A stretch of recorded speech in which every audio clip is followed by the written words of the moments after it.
boys, it's already episode 62 of the Red Mile Rundown, but I'm pleased to be with you guys again. And alongside me, as always, my co-host from FlamesNation.ca, it is Mr. Robert Munich. Robert, how are you? How was your weekend excursion to Winnipeg? Yeah, I was gonna say I just wanted to get away this weekend. I just wanted to get away from it all. I wanted to get away from the cold, get away from hockey. So I decided to book a trip to Winnipeg and go watch the Winnipeg Jets on Saturday.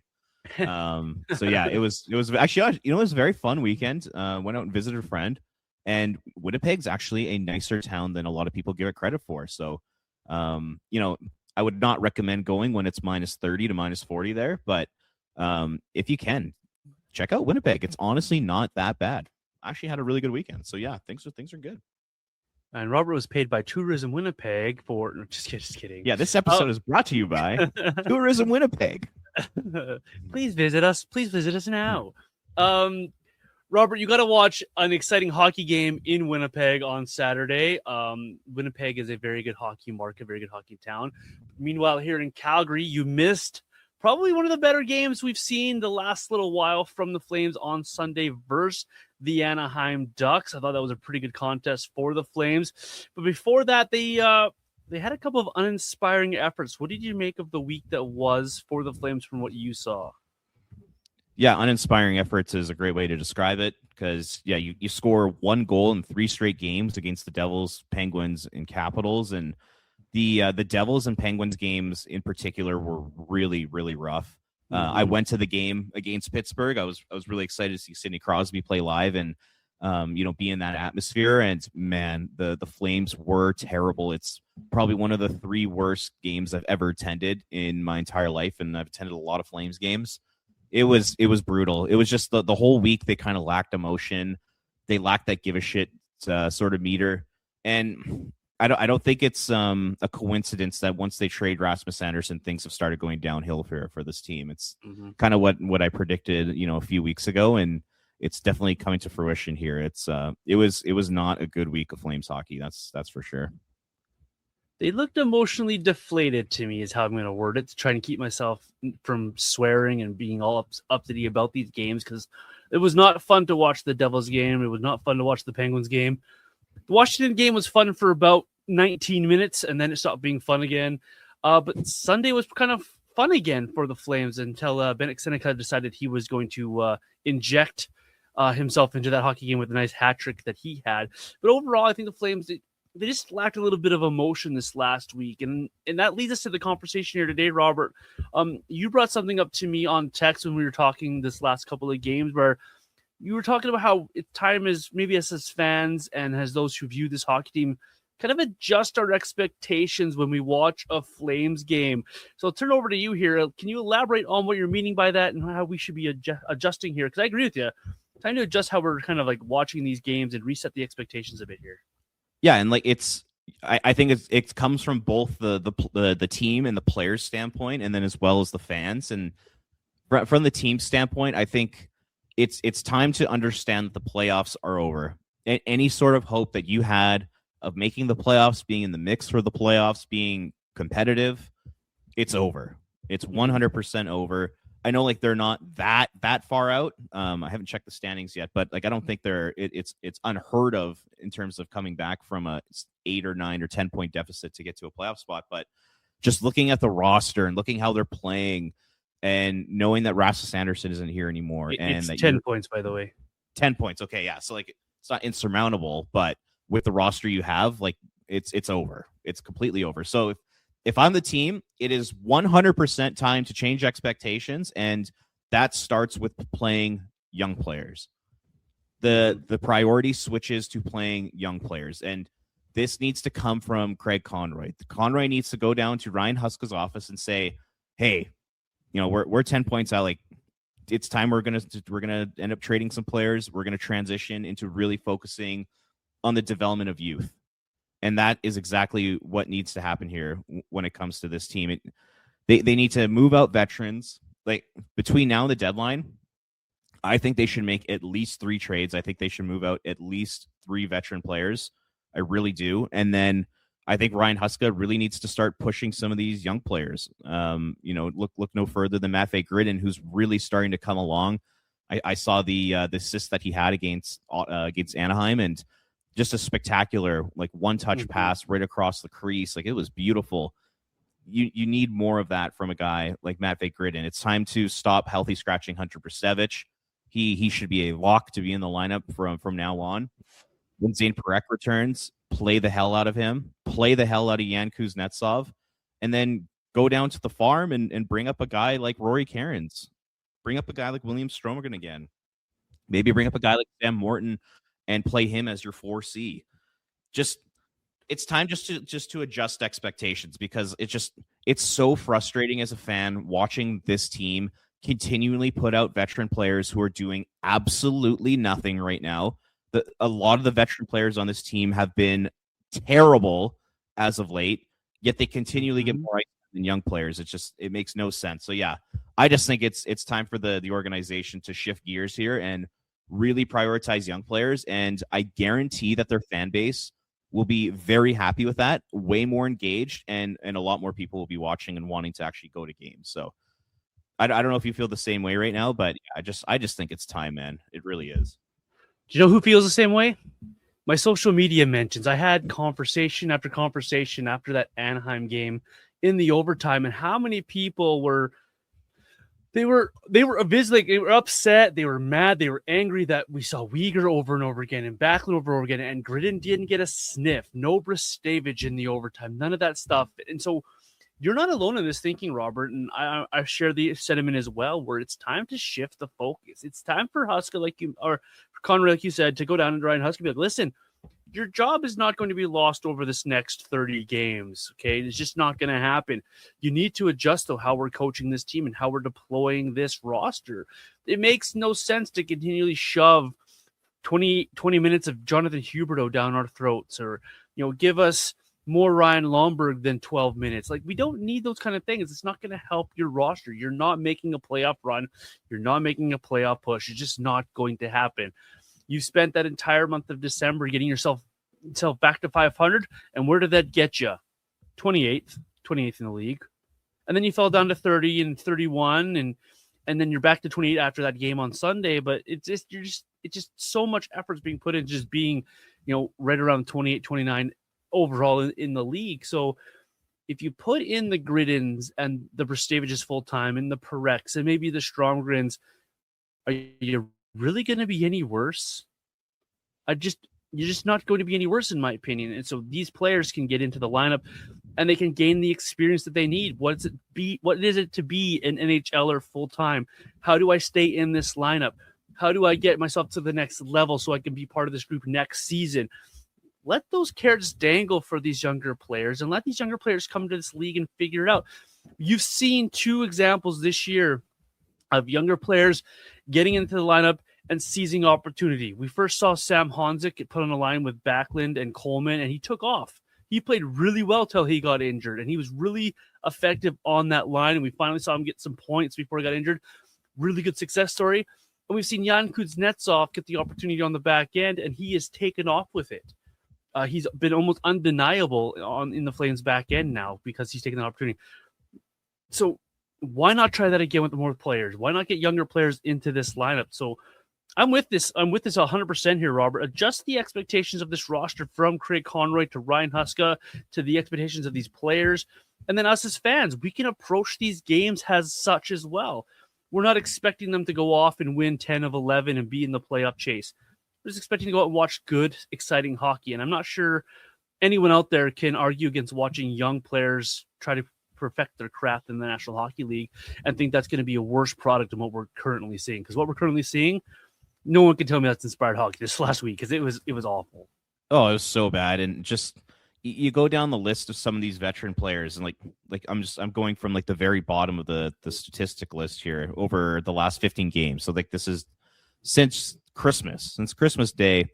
Joel Hanley in the last 15 games, 1 point, -4. Yeah, I know he's not a scorer, but he's not really doing much. Joel Farabee, 2 points in his last 15 games, -7. Huberdeau, 3 points in his last 14. Uyghur, 4 in his last 15. Kadri 4 in his last 15, and he's a minus 14. It's just like these veteran players aren't even doing anything right now, and hell, if you put in some of these young guys, like they actually might even end up being a better team right now. They might.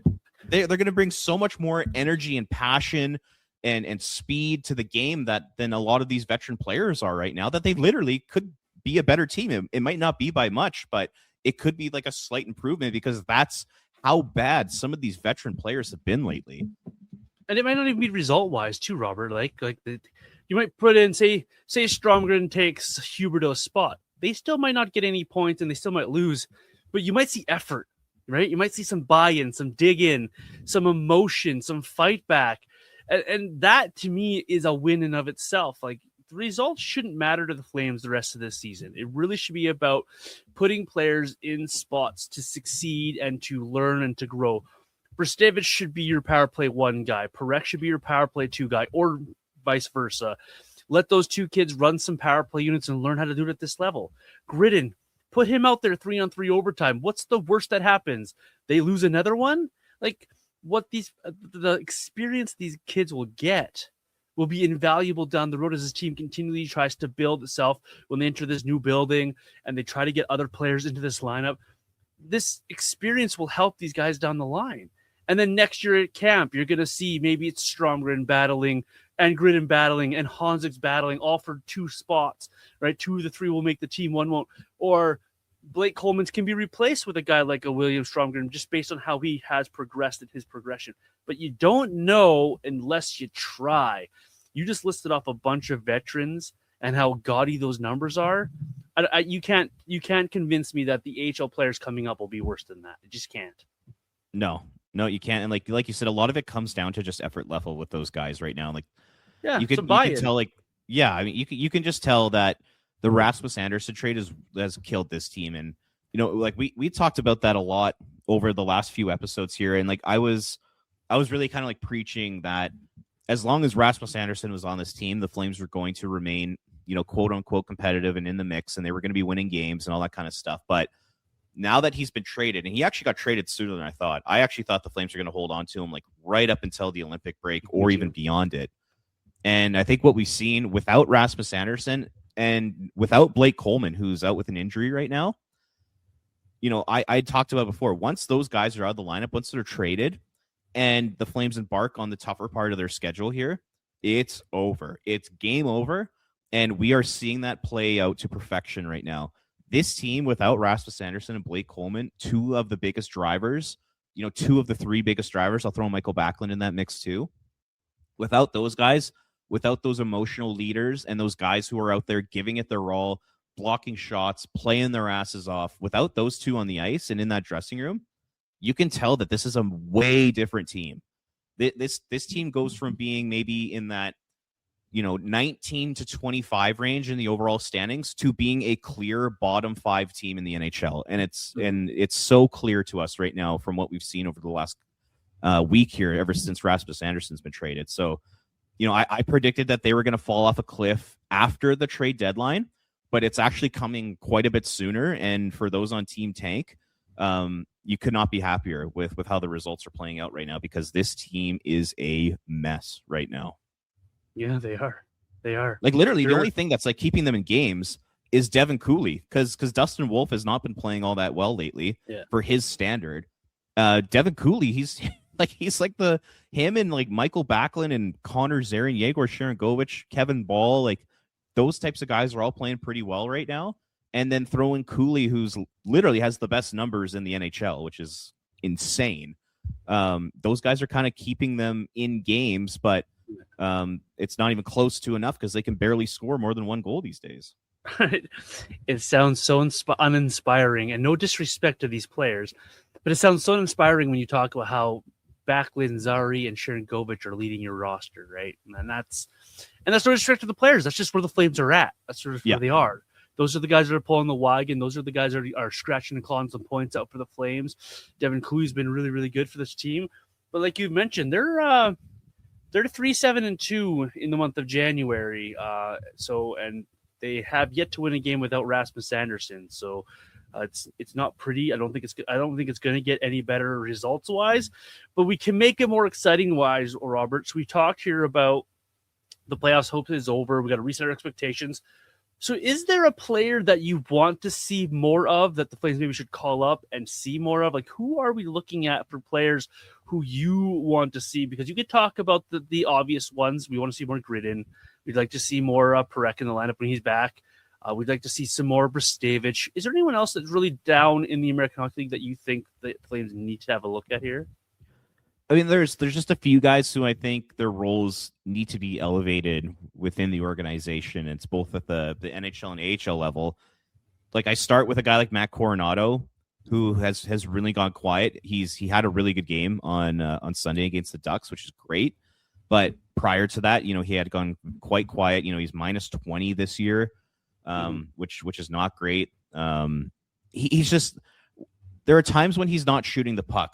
We go back to November there when he was getting 3-4 shots on goal a game and was one of the most dangerous players on the ice for about like a 3-4 week period. Yeah, that's the kind of Matt Coronado we need back. So I'd love to see the coaching staff work with him and put him in as many positions to succeed as possible, both on the power play 3-on-3 and 5-on-5. I'd love to see him like become one of like the go-to forwards on this team. I'd love to see Connor Zary get a little bit more of an elevated role. I'd love to see him play more minutes, maybe even give him a shot to play center, between the trade deadline and the end of the season. I would love to see that because he's really stepped his game up. Since Christmas, he's tied for first scoring on the Flames with 10 points in 15 games. And he kind of looks like the confident, skillful Connor Zary that we saw last year. So I want to see him get a big role. And then, yeah, of course, the guys that you just mentioned. Matvei Gridden should be getting 17, 18 minutes a night. He should not be benched at any point of the game. He should be on the first power play unit. He should be first out on 3-on-3 overtime. Same goes for Hunter Brstavich. Same will go for Zane Perek when he comes back. Continue to give Jan Kuznetsov big minutes. And then, yeah, kind of like I mentioned earlier, you'd love to see Sam Morton get another chance at 4C. You'd love to see Stromgren get another chance. Rory Cairns get another chance. Maybe even kind of closer to the end of the season, maybe even bring up guys like Aidar Suniev and, maybe you give a guy like Carter King a game just to show him what it's like to play at the NHL level. I know he hasn't had a great year in the AHL, but just to show him like, hey, like this is what it's like. Maybe in like the last or second last game of the year. Like that's the kind of stuff I really want to start seeing from this team. Enough with giving Joel Farabee a ton of ice time, enough with giving Kadri a ton of ice time.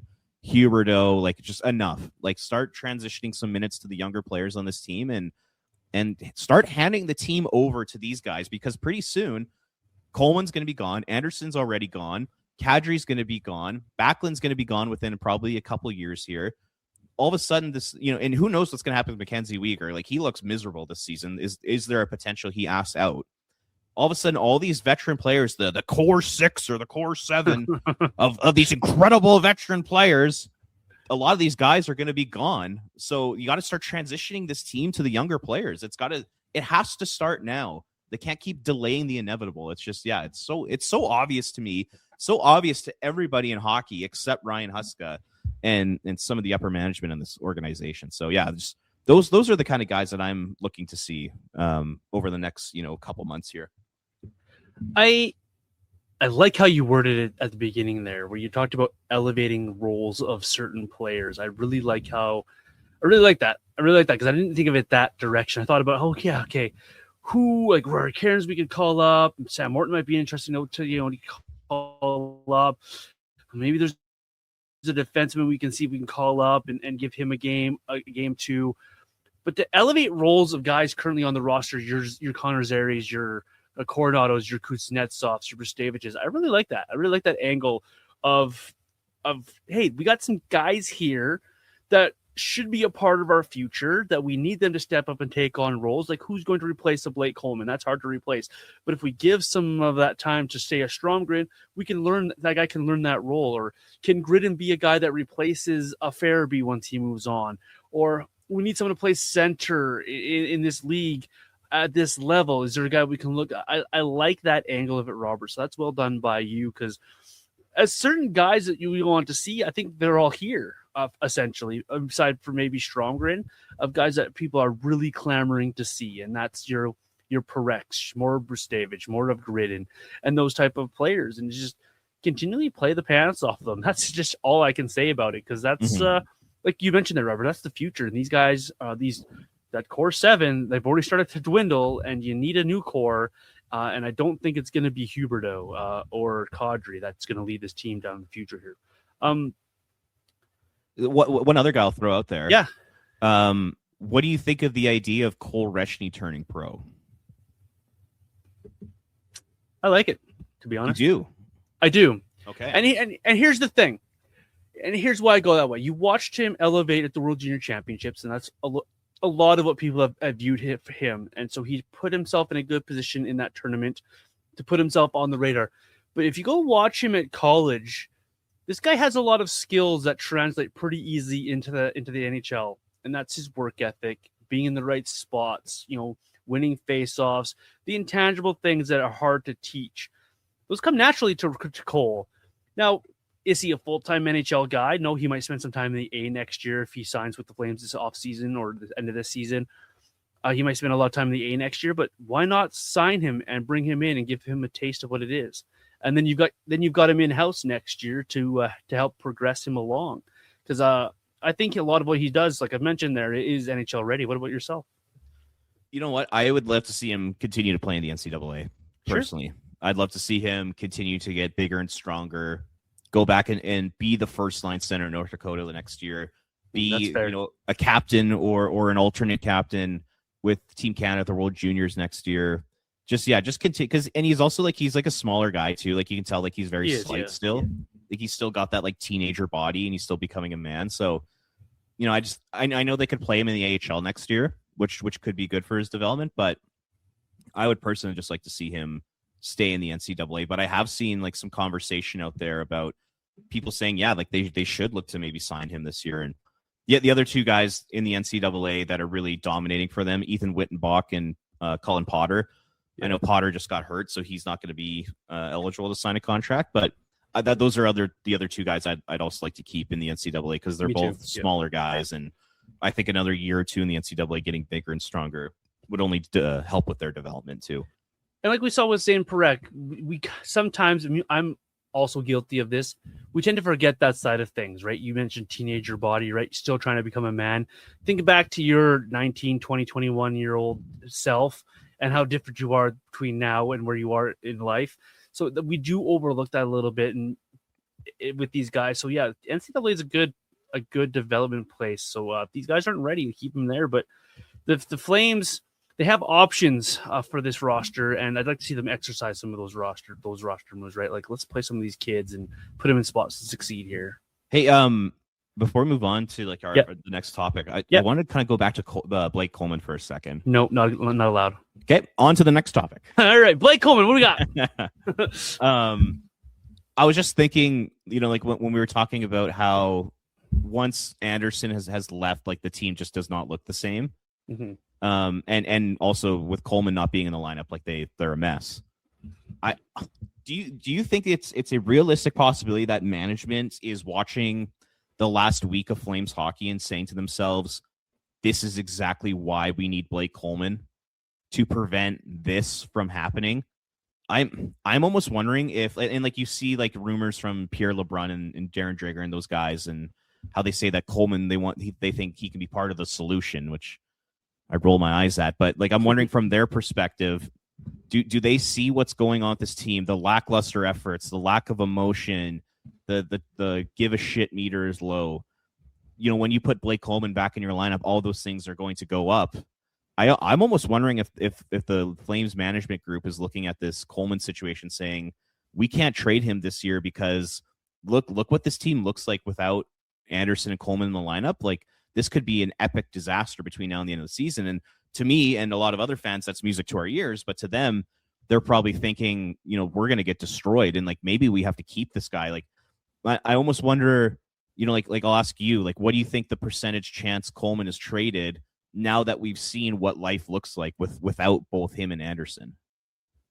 Yeah, that really comes down to what the mantra is, right? Is it still, we got to win these hockey games? Because if that's what it is, Blake Coleman, I'm sorry, folks. Blake Coleman's not going anywhere. 100%. He just is. He just isn't.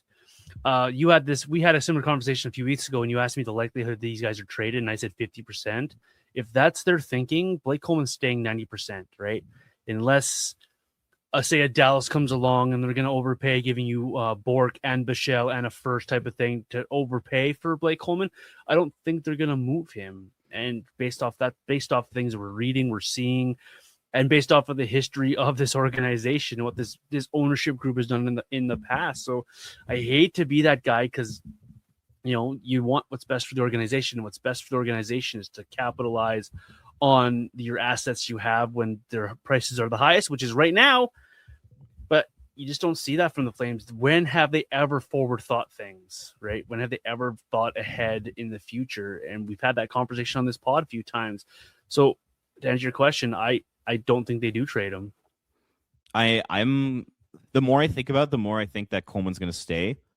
And I think like it kind of swings differently when it comes to Nazem Kadri. And I know we're going to talk about him a little bit later, or we could get into him right now. But the more I see things progressing here, the more I think Kadri's out. Because what we've seen from him over the last month has been the type of hockey that he played at the end of the Daryl Sutter season. Where it was so obvious that year that he had clearly given up on Daryl and he did not want to be playing for him anymore. And he just completely gave up. And that's exactly what I'm seeing from him right now. He's been terrible. Yes. He's been so bad. It's been so uncharacteristic because, earlier in the year, you and I talked about how he was one of the drivers of this team. It was him, Coleman, and Anderson. Now, over the last, this even dates back to before Christmas. It's now Backlund, Coleman, Anderson that were the drivers, and Kadri has taken a back seat, and he is mailing it in. Like you can tell with the body language, you can tell with the turnovers, the carelessness with the puck on his stick. He's trying to do way too much, and you saw him freak out on the bench against the Pittsburgh Penguins, like the tantrum. It was a temper tantrum. It really was.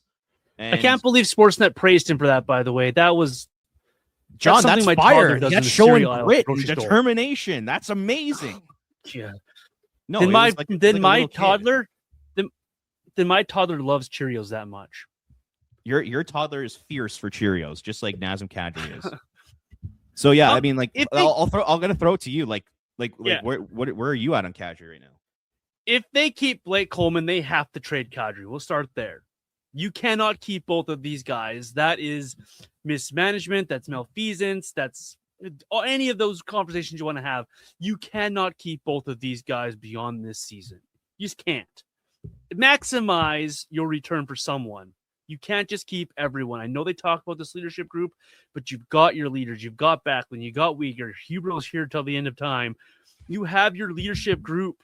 You don't need 19 guys with letters on their sweaters to have a good organization. So if they keep Blake Coleman, sure, but they have to then trade Nazem Kadri. And unfortunately for the Flames, Nazem Kadri has been a NHL replacement level player for a good portion of a month and a half now. I went back, and you read some of the stats earlier today, Robert, his point total. I went back 15 games. So that's starting right at Christmas time. So since Christmas, Nazem Kadri with 1 goal, which he got on Sunday, so game 15, 3 assists for 4 points, minus 14. He only has 2 penalty minutes in that entire time too. So that's not Nazem Kadri's game. He's not engaged if he's not getting penalties. His shooting percentage is 3.6%. And he's getting 19-15 average ice time a night, and his faceoff percentage has plummeted below 50%. What would you say you do, Nazem, every single night besides throw a tantrum against the Penguins? Like, for me, it's less about his counting stats and more about how invisible he's become in driving play.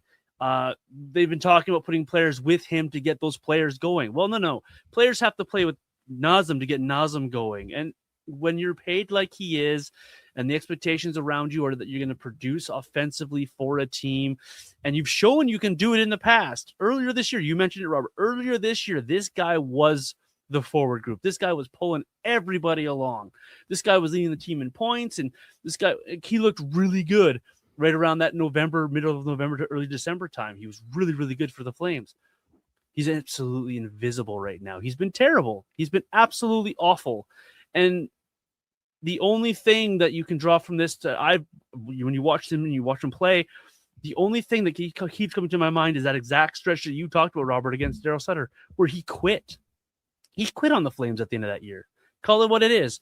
And that's what it looks like. He looks like he's heard these trade rumors or possibility of a move, or maybe he's even already asked out. We don't know. But he's just playing like he's quit, like he's given up. Like he sees the writing on the wall and he just said, until I move, I'll just kind of hang out here and collect my paycheck and go to dinner and it's baffling why he decides to do that. And it's disappointing. It's really, really disappointing because as a Flames fan, as a hockey fan, you pay to watch guys like Nazem Kadri go to work and to do his thing and perfect his craft. And he's a very special player when he wants to be, and he wants to be engaged. We just don't see that with Nazem. And it's not just hurting him, it's hurting his line mates. Like, when you play with Nazem Kadri, he expects you to give him the puck, which is fine. He expects you to go to the net. He expects you to play your way. Well, he's getting mad at the teammates for not passing him the puck. Play is dying on his stick. And his teammates are suffering for it because now lines after Nazem Kadri line are going out there in a worse position. They're going out there not being set up for success. And the power play suffering a little bit when he's out there. There's nothing positive from Nazem Kadri's play other than the fact he finished off a beautiful pass from Gridden on Sunday against the Anaheim Ducks. There's nothing from his play that is positive for me. So I'm done with him for right now until he shows me otherwise. But just disappointed in Nazem. Like, you expect way more out of a veteran. He's one of those veteran leaders that Don Maloney likes. He wants more Kadris, right? Remember that statement? I kind of want no Kadris, to be honest. Yeah, I don't think you do want more Kadris at this point in time. With give me 0 Kadris, please. Absolutely. Yeah, and like I personally think it gets overblown just how like competitive Kadri is. You know, you listen to the media and it's like this guy like drags everybody in the fight. People hate him. You know, like he's the most competitive player on the planet, and this guy's a serial winner and all this kind of stuff. And I think it gets way blown out of proportion. Don't get me wrong. He's a competitive guy, but he's not more competitive than a guy like Blake Coleman. He's not more competitive guy like Michael Backlund. Mm-hmm. And that's one thing I'm seeing from his game right now that has evaporated. Just any sort of level of competitiveness is gone. It is completely gone right now. There's so many shifts where he is straight-legged on the back check. There's so many shifts where he's trying to dance through 4 guys, trying to do everything himself instead of making a smart player, getting a puck in deep and going to compete and try to win a board battle to get it back. The turnovers are really bad. And like I said, the carelessness overall with the puck on his stick is concerning. And just, yeah, the body language has also been really off. And I guess Nazem, he's the kind of player or person that, you know, when he's on his game and he's, you know, completely bought in, he's very competitive and he is a very good player. But then it feels like there's a switch that if it gets turned off, that competitiveness, and he's checked out, he completely quits on his team. It's totally weird. Like you don't really see that in the NHL too often. You normally see pretty consistent work ethic from most players. But you know, I think now that Anderson's gone, Kadri knows that this team is a mess. Kadri knows that this team is going nowhere over the duration of the rest of his contract. And I think he sees that. And I think he is checked out. And I think he's kind of turned that switch off. And I can almost guarantee I've gone from being like there's a 10% chance from him being traded to like 90+% chance that he gets traded. Because like you said, he's quit. You can tell he just doesn't really care. He's not invested in this group anymore. And you know, just like listening to Pat Steinberg sometimes on 960, when he talks about Kadri, he kept mentioning something along the lines of, I'm paraphrasing here, that it's imperative that the Flames work with Kadri. Like if Kadri wants to move, that he has to come to them, and it's imperative the Flames work with him. And I never liked that sentiment. I always thought that was ridiculous. I fight that one too. But the reason Pat said it was because if Nazem is not 100% bought in, it becomes a problem. And we're starting to see that right now. And now I understand why Pat was saying that and why he was reporting that. Because yes, he has from our perspective, just watching him, he has checked out. And I do think it's only a matter of time before he goes to Craig Conroy and says, trade me right effing now. And his time in Calgary is going to be over. Because, yeah, it's ugly right now. I think the Flames shouldn't wait for that, to be honest. I'm going to fight back on the narrative. I understand why Pat reports that. And when he's playing well and when things are going well, when the Flames are trying to have those conversations, yeah, you wait for Nazem to kind of approach for that. But right now, he's not fully protected. I'm going out there and I'm going to try to set the market. I'm going to try to push it. I'm going to try to say, well, you've quit on us, so why should we cater to you? And I don't like that things come to that situation, and I don't want to say that lightly because I don't know everything behind the scenes, but if he's quit, the Flames shouldn't be amicable. The Flames should be like, okay, well, let's get him out of here because now he's hurting more than just his lineup spot. He's hurting the line mates. He's hurting this team overall. And he should be moved, and he should be moved to someone who's going to pay a decent, a good, fair value price for the guy and get him out of here. If that's what he wants, then see you later. I really don't like when professional athletes quote unquote quit and don't do that. Put in your effort still. Show that you're still a good hockey player. Show that you give a crap about yourself and your professional pride. We don't even see that from Nazem. He just it's cardio most nights for this guy, and even then it's straight-legged cardio. So I think it behooves the Flames to move on from the guy, and it maybe the relationship is strained at this point, and it is what it is. So the fix would be move on from Nazem Kadri and go on with your daily business as the Flames. So it's disappointing that it's come to that point where we're even talking about trading Nazem Kadri because he was a good soldier for when he wanted to show up and play. He's not the only forward that we're a little bit. Can I quickly just jump in there? Yeah, jump in. Yeah, I'll just kind of like go back to what I was saying. Like, I understand why Pat was reporting it, but I'm with you 100%. I do not agree with it. 100%. Nazem Kadri has a 13-team no-trade list. The Calgary Flames, that means that they have, 30 other teams, 17 other teams to work with, 18 other teams to work with to make a trade happen.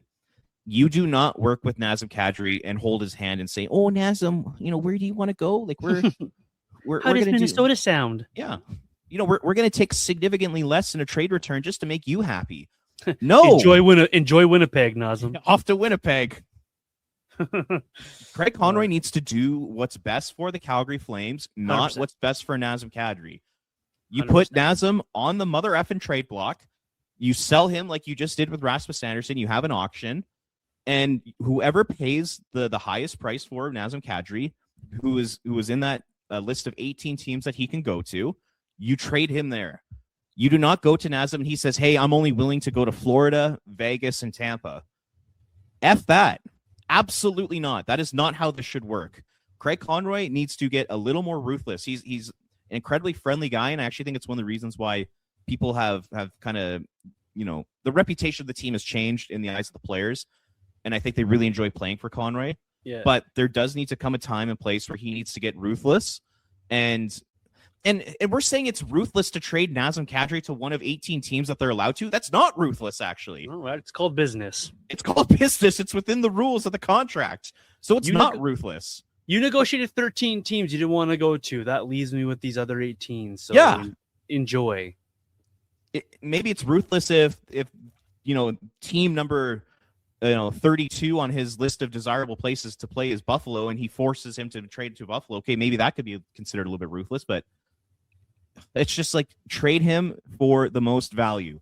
None of this hold Nazem Kadri's hand and do what's best for the player. Enough.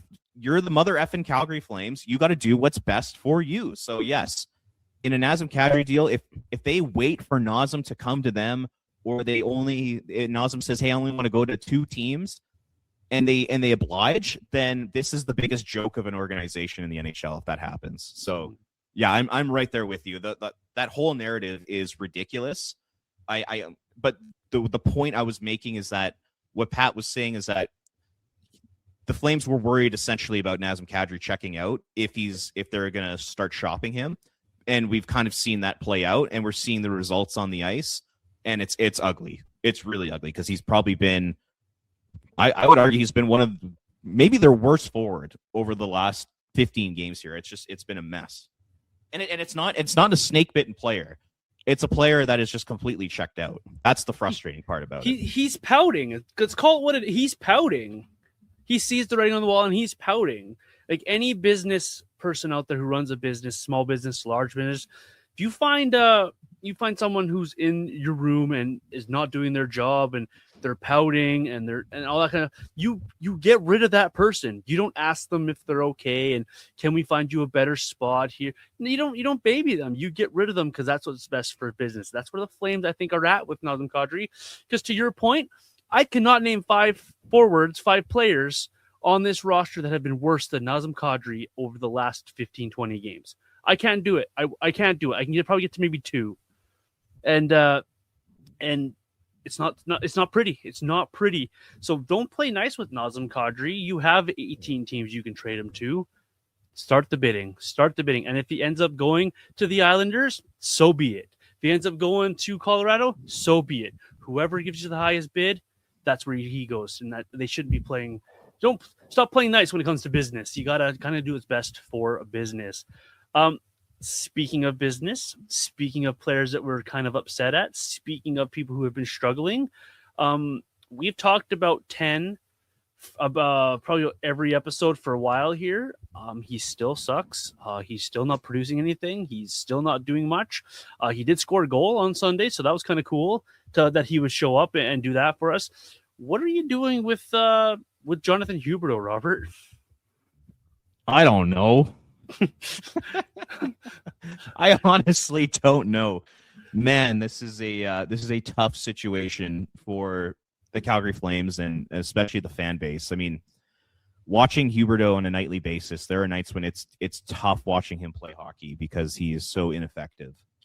I think what we saw last year was the blueprint. I think if you're Ryan Huska and Craig Conroy, I think you got to sit down, have a heart-to-heart with Huberdeau and tell him what's happened this year is unacceptable and that in order to get back to being, an effective player, which he was last year, like he was a good player last year, certainly not worth $10.5 million, but he was fine. He made a positive impact on the team. He has to get back to that. He has to get back to focusing on defense. He has to get back to going to the net. He has to get back to focusing on the penalty kill. And he has to focus on shooting the puck again. He's not shooting the puck anymore. And he is here for at least the next 3 years. Maybe you can buy him out in the last 2. Maybe you could find a suitor, like a trade suitor, if you attach a draft pick and you eat half a salary in the last year or 2 of the contract. But at least for the next 3 years, like he's here and he's going to be part of this team.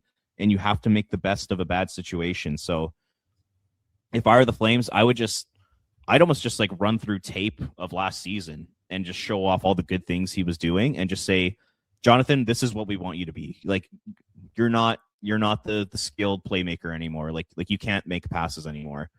Like you hear some people say like he's the best playmaker on the team. He's not even close to the best playmaker on the team anymore. That's now Gridden. Like those days are over. Like literally, Matvei Gridden is a much better passer of the puck than Jonathan Huberdeau is right now. And Gridden's played like 8 games. Yeah. So yeah, you just have to, we could talk about resetting expectations for the season. They have to reset expectations for Jonathan Huberdeau and the type of player he is. Because I'm sure Huberdeau still thinks in his head that he can be the Florida guy, but he clearly can't. So it's time to adjust, and it's time to make the best of a pretty tough situation for the Flames. It's not that tough for Huberdeau because he's making $10.5 million, and I don't feel bad for him for a second. But he's probably get cardio every night. Totally. So yeah, that's kind of how I feel about it. Like, how would you approach it? Because I mean, it's turning in. I mean, not even turning into. It's a disaster. It's a total disaster of a contract. Yeah, he's gotta want to be that player from last year too, as well. So, like, if he's not willing to buy into that, then you're really stuck. You're really stuck into what he actually is, because he's not providing you with anything. Even that goal yesterday is like, okay, it was fine, but all he did was shoot the puck at the end of the day.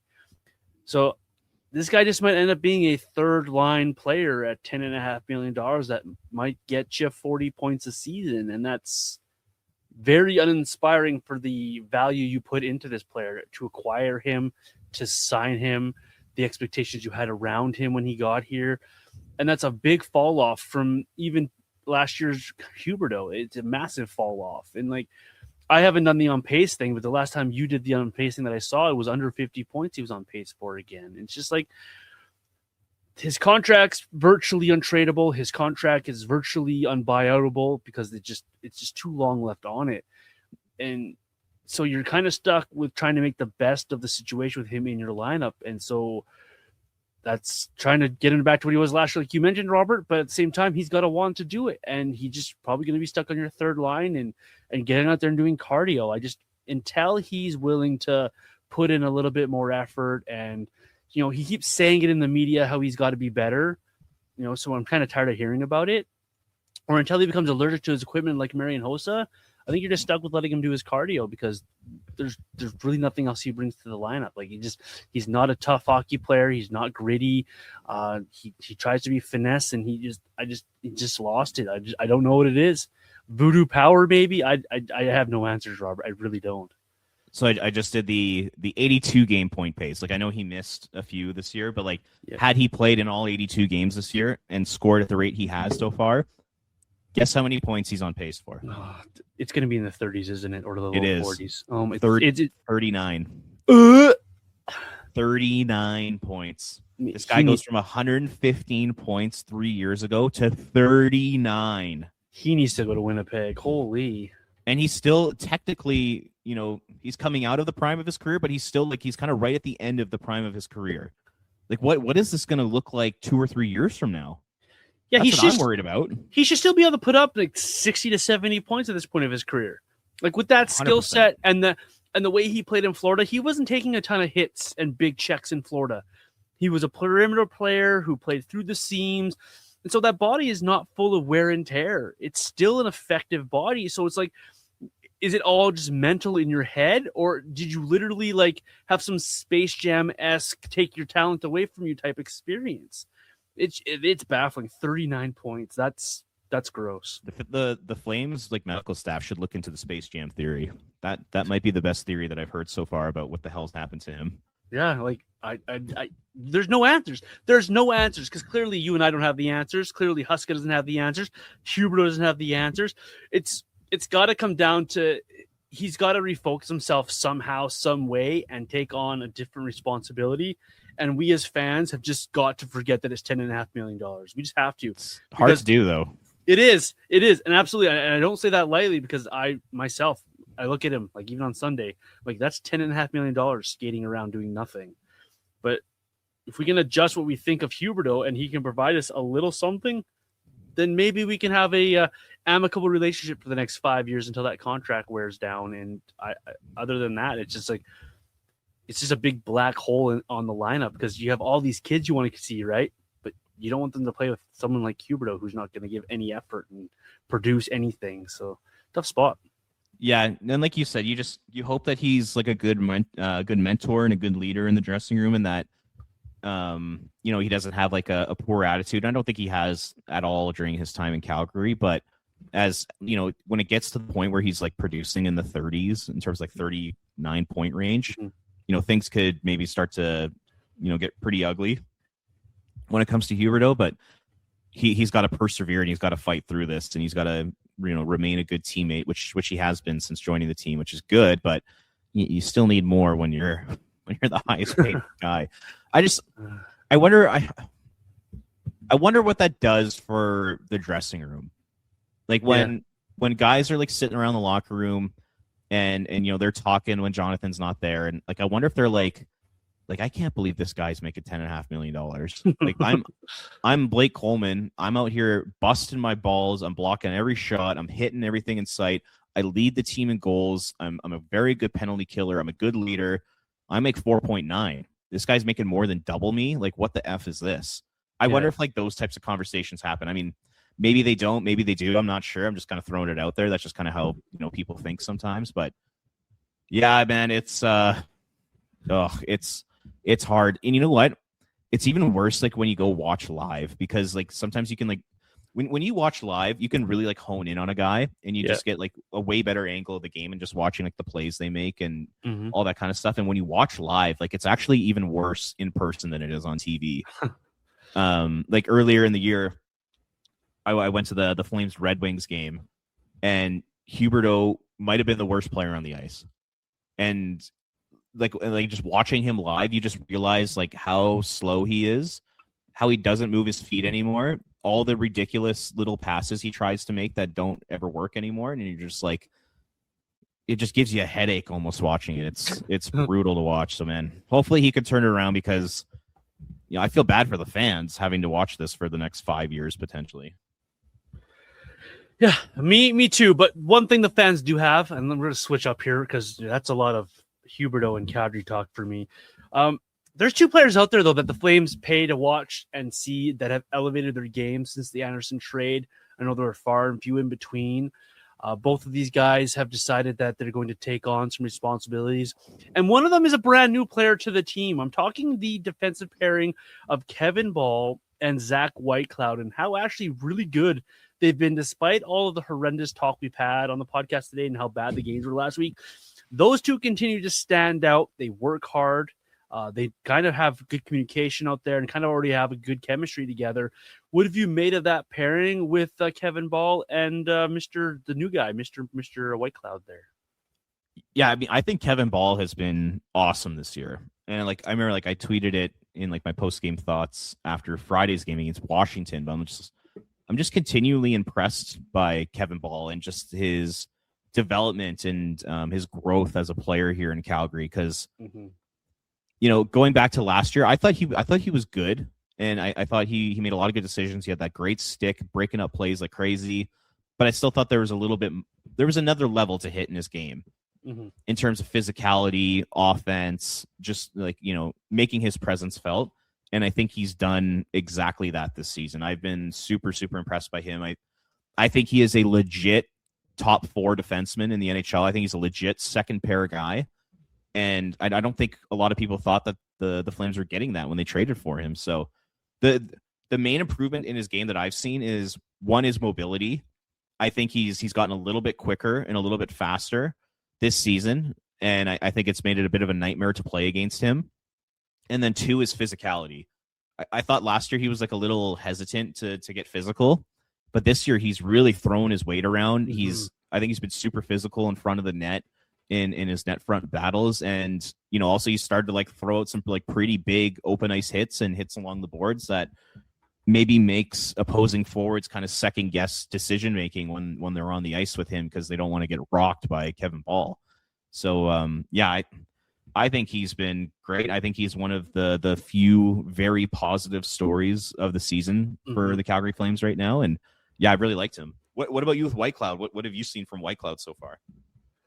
Before I comment on Whitecloud, Kevin Bahl, over those same 15 games you talked about Nazem Kadri, he has 6 points. Just going to throw that out there. I've actually really enjoyed this pairing. I really watched a lot of what you just said about Kevin Bahl. Has been spot on how I see it as well. What I've noticed about Whitecloud is he doesn't shut up on the ice. Like, this guy is constantly in communication of where he needs to be, where his teammate is, the play that they should be making. He goes to the bench and it's automatically talking to Kevin Bahl, and he just keeps going. I see a leader in Whitecloud. I see a guy who knows what it takes to win hockey games, to be successful in this league. Obviously, winning a cup will definitely help in that pedigree. I see a guy that the Flames got, I think, better value than we thought, or some people thought, in that trade with Rasmus Sandstrom going the other way. This is a guy who provides a very interesting conversation we'll have in a second here of should he stay or should he go. This is a steady guy, a guy that I think the Flames can rely on if they keep him. I think a guy that has earned the trust of the coach in short order, and I actually genuinely like watching him play as well. That pairing is a lot of fun to watch here. So early returns for me, I really liked Zach and what he's brought to the Flames. Going back to Kevin Bahl, I just looked up like his underlying numbers. So this season, when Kevin Bahl has been on the ice at 5-on-5, the Flames have actually outscored their opposition 37-35, which is pretty shocking for a team with the goal differential that they have. Yeah. When Kevin Bahl is not on the ice, this is wild. Yeah. Okay. When Kevin Bahl is not on the ice, the Flames have been outscored 74-47. Looks They like get Kevin needs to play 45 minutes a night now. It sounds like. yeah, no kidding, hey. When Ball is on the ice, the Flames are a pretty decent team at 5-on-5, and they're probably the worst team in the NHL in terms of goals for and goals against when he's not on the ice. I guess that just shows how important, how good he's been this year. That's quite the stark difference. Yeah, it's wild, hey. Now, when it comes to Whitecloud, what's your theory on what they're going to end up doing with him? Do you think they're going to keep him beyond the trade deadline? Do you think they're going to bring him back next season, or do you think they're going to trade him? How do you see this one playing out? I think they keep him. I think the way that they've talked about him, the way Conway talked about him, I think they see this guy as an Anderson replacement in terms of a veteran leader on the back end because they love their leadership talk. I think they keep him. I don't know if that's the right decision, but I think he comes back next year and he's put in a very prominent role, probably alongside Kevin Ball, and they run with that pairing.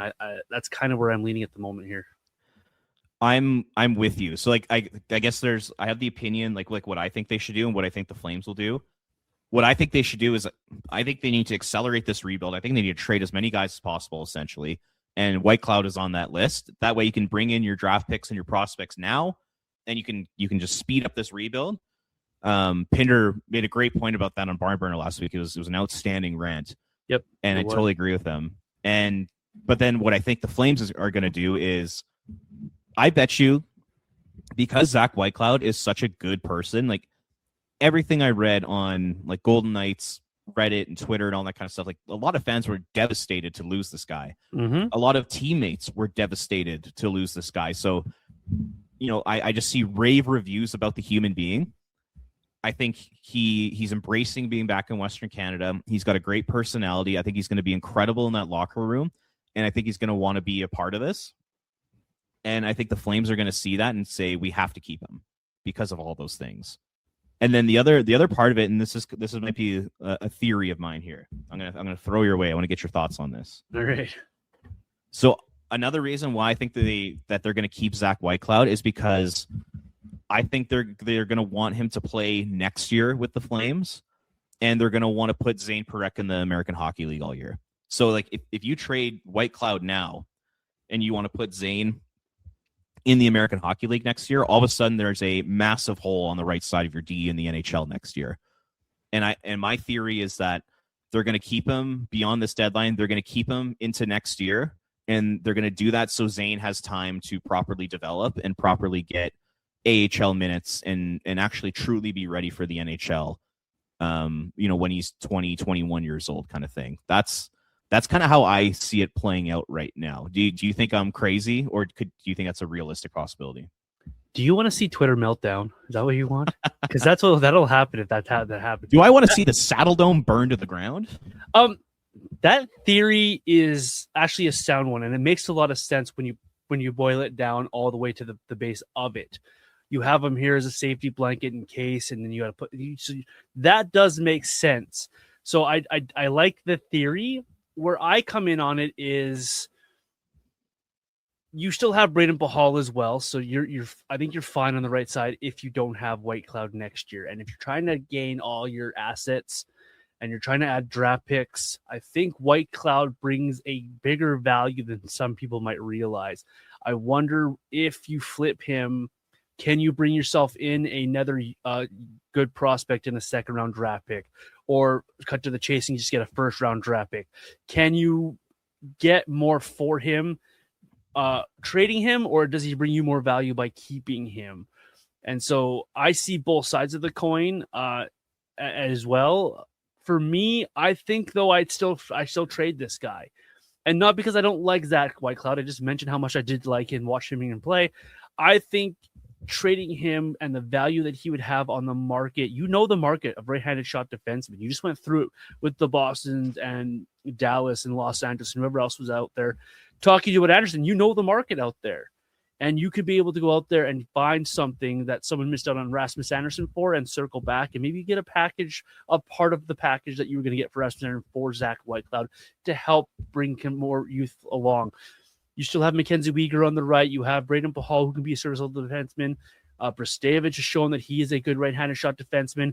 And in free agency, you can bring in another depth right-handed shot defenseman if that's what you really, really want. So for me, I would still be trading this guy, flipping this guy, not because I don't like him, but I know the value he can bring to me. But at the same time, if they keep him, and their theory is your theory, Robert, of Zane Parekh to the American Hockey League, we have a guy here who can play at the NHL level, then I'm all for that as well. So kind of playing both sides of the fence on this one, but I can see two paths that I can live with as well. Yeah.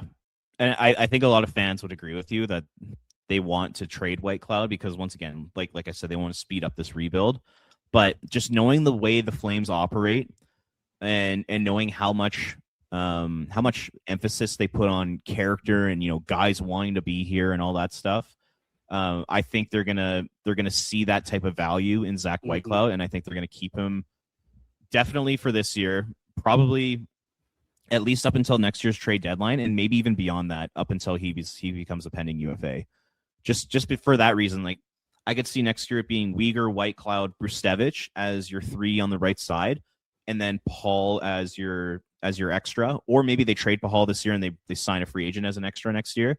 But I do think that they're going to put Zane Parekh in the AHL next year, and I think Zach Whitecloud is going to be the guy who's, like you said, give me that safety blanket, the guy who's going to be able to play top 4 minutes, kind of protect Brustevich a little bit more until he's, you know, fully ready to be a legit top 4 defenseman. And just like the whole character thing, the whole Western Canada thing, and he's a good player. Whitecloud's he's a really solid player. I think all those things combined are going to lead to the Flames keeping him and prioritizing Parech's development in the AHL. That's kind of my prediction and how I see things playing out with him.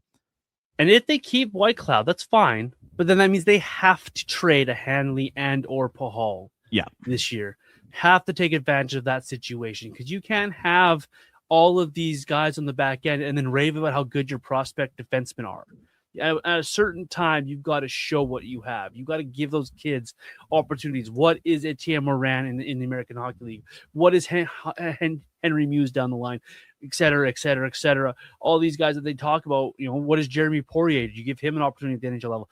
So if you're going to keep Whitecloud, you've got to move somebody else out. And so I think the market needs to be open from the Flames. Hey, we are going to trade another defenseman. They have to trade another defenseman.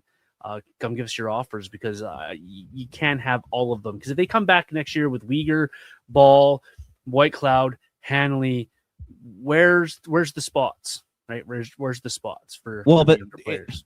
One thing I will say though is just, so, you know, Kuznetsov has established himself as an NHLer, so he'll be back on the left side next year. So that's 5 guys. So there's one, and then you'll have, I think there'll be a spot on the right side for Brustevich.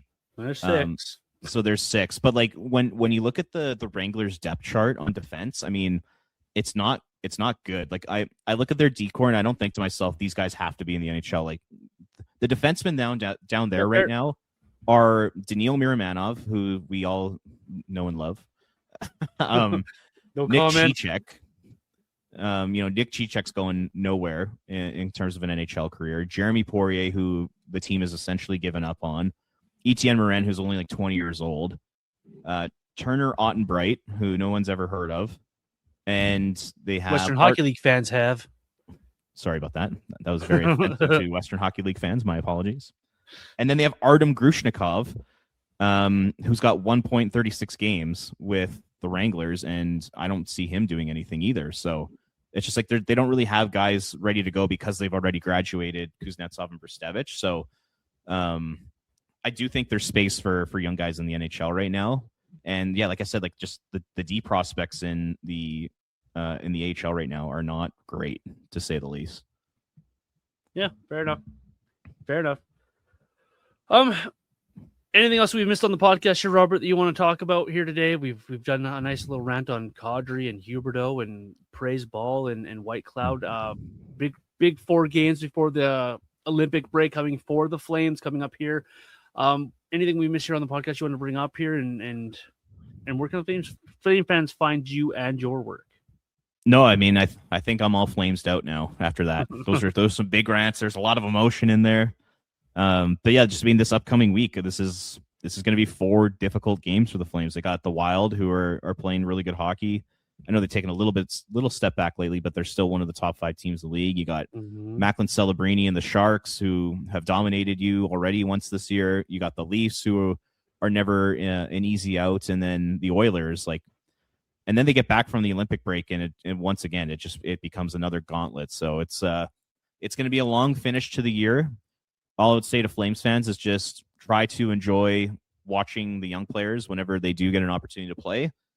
And just that's pretty much it, because outside of that, there's not a whole heck of a lot to get excited about with the on-ice product right now. All right. Back to Winnipeg? Nope. I'm staying in Calgary. All right. That's Robert Munich at Ring of Fire CGY on social media. I'm Vintage Johnny 84 as well. And of course, the show, Red Mile Rundown, wherever you get your podcast. Thank you so much for making us a part of your podcast rotations. Flame fans, tell your friends, tell your family, and help us continue to grow. We appreciate you very much. Try to enjoy the hockey this week. We'll see you guys back here next week for another episode of the Red Mile Rundown.